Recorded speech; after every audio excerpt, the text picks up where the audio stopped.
Assistant, আজকে আকাশটা দেখেছো কি সুন্দর পরিষ্কার আছে। নে এবার বল তোরা কি খাবি বল। 3টে পরোটা, আনলিমিটেড তরকারি, একটা সেদ্ধ ডিম, এক টুকরো পেঁয়াজ, একটা কাঁচা লঙ্কা, 30 টাকা।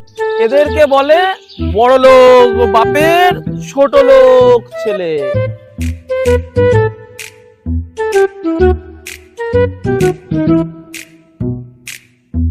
ভিডিওটি দেখবেন শুধুমাত্র হাসার জন্য, তাছাড়া আর কিছুই নয়। আপনি যদি বাস্তবের সাথে কোনো মিল খুঁজে পান তাহলে সেটা আপনাদের দোষ, আমরা তার জন্য দায়ী নয়।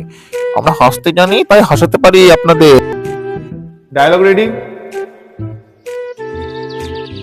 Camera rolling and action.